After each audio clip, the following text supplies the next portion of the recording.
Hey, thanks for tuning in. This is Jaded Parts Rolling Road Tire Oiler. That's hard to say best. What you'll get in this kit, now there is a second kit that I'm going to be selling. This will be a plain kit that you would put together yourself and assemble and kind of a DIY kit. That's to save a few bucks. How much it saves, I'm not sure yet. I gotta do all the price parts and everything. So in the kit that you do buy, you will get, if you buy the assembled one, you'll obviously get the rolling road. There is a aluminum roller in here for your tires, and then it should come with 4 of these orange stoppers for your car. Let me get this unwrapped here and we'll take a look and see what all comes with this. Now on the bottom of your rolling road is a foam cushion. That's just kind of help damper the noise and keep it from rolling off and vibrating off the table. Inside here there's a catch for your oil. The pad in here is to just keep oil from contaminating the electronics, the wiring, and you'll get a lot of oil buildup. Take it out, throw a paper towel on it, let it soak it in, and then put it back in when you're ready to go again. You get your metal roller here. This is on ball bearings. It should be nice and smooth when you get it. It's still rolling, yes it is. And then it has 2 stops on here, which you can use a 1.5 millimeter Torx wrench to move it if you want to tighten it up against the frame as tight as you want without breaking it, obviously. The problem with tightening it to the frame is that when it's rolling, all the echo goes through all the wood and it gets really loud. So if you're, personally, I only roll at 3 volts, right, like where it just first turns on, and then I'll set my car to run for 6 to 8 hours as I break the tires in with some oil. If you start going up to 12 volts, it's just going to throw oil everywhere. I mean, including up and around the bottom of your car. So usually 3 volts is more than enough. Of course, if you're really somebody who wants to, just do it dry and go at 12 volts. That'll break your motor in. That'll break your gears in. That'll break your tires in. Now, if you're a silicone driver, like we are in our club, a lot of times silicone doesn't get very good until you've got like 500 to 1,000 laps on the track, and then you start to notice that you've kind of got that sheen coating that comes on silicones off, and they start to break in really well. This can kind of speed up that process. You're not going to get a lot of the cornering and pressures, but you can get a lot of that sheen off of here by just rolling straight on the aluminum with nothing on it. That's primarily what I use it for, but since we've started using a lot more rubbers tires in one of the clubs, I've been having to learn how to oil your tires in, and I've seen guys that just brush it in by hand and get their tire, softened up. It takes forever. So this kind of speeds that process up. Is what I'll do is I'll put my oil here, my NSR oil usually. I'll put it on my tires, my rubber ones, and then I'll just run it in, and you'll see the oil building up here, and it stays pressing into the tire. It's really nice. When I want to just break the motor in, I obviously just take the roller out. Now there are some guys who wanted this option, so this is why we have it. This is a foam roller. It's the same thing. You kind of pinch the spacers, and the foam roller goes to the back where it says foam. And let's see if we can see it there. Foam and metal on that side, and then this side tells you the voltage amperage, and then it still says foam and metal. So with the foam one, you would put it in and kind of diagonally back where it'll slide in there. It'll push just past that back plate there. Let me go ahead and plug this in here and see if we can get this road up and rolling. So it's going to be very tight. This plug-in here is pretty tight. Like on the back of it, it's secured by a nut, and I wrench it down before I send these out. But I wouldn't unplug it, plug it a lot. Like once it's plugged in, it should be good for a while. If you do take it out, just kind of twist it gently as it comes out. If it ever does if you feel it start to slop, just take a 10 millimeter wrench on the back of there and tighten that nut back up. So we powered it up. Right now we're at, how many volts are we at? 6. Let's go down to 3. The screen does not kick on until it hits 3.5 volts. So there's off, and then on it, the minimum I can go is 3.5. And you should be able to go up to 10, 12, 12.3. Okay, there you go. So I'm going to put this back at 3.5 volts. Now, on the security gates here, these are just to keep your car from flying around. One of the things I noticed on other rolling roads, when you turn the car off, or when you turn the power off, the car will oftentimes fly backwards because it has all that momentum just shifts instantly. So let's put this on here. I'm gonna put this on them. I gotta be honest, I don't use the foam roller that often because I don't really soak tires that long. Let's put I do use the metal one all the time. That's why it's included to start with. So I'm gonna put this on, and you should be able to hear that. Now, this car is very well balanced. It's not taking off on me at all. But I still want to put the gate in here just in case something happens. So gate's gonna keep it going forward, and let's kill the power, and it should flop back a little. Well, this one didn't. Let's see if I crank it up to 12.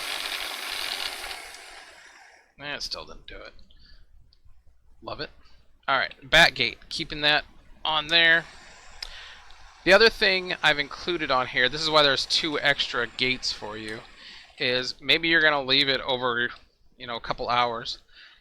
On this gate, if you put in the back here, and on this back section to this front section, 1 gate should easily fit, and you'll see there's a little gap here where there's no square. All of these gates on the back side should line up to these sections here, just to give you a little bit of security, basically. This way, it's not going to go left and right on you. Whoops, if I try to keep it even. So it's still spinning, if you can see that. Let's see if you can see in there. Everything seems to be moving fairly well. It's not too loud, and the gate will keep it from moving while it's in here if something happens. Let's take a quick look here. That is the basics of it. Everything is included, so you'll get the power supply, you'll get 4 of the gates, the unit itself, and a metal roller all come included. Now, currently we have 3 different colors of green. I don't know if you can tell the difference here in this video. So we've got, this is only because I'm trying to work out which kind of green I like. I know I want a green color, I just haven't been able to settle on one. This is almost like a German military green. This one's more like a jade green, and this one is almost like a Panzer tank green.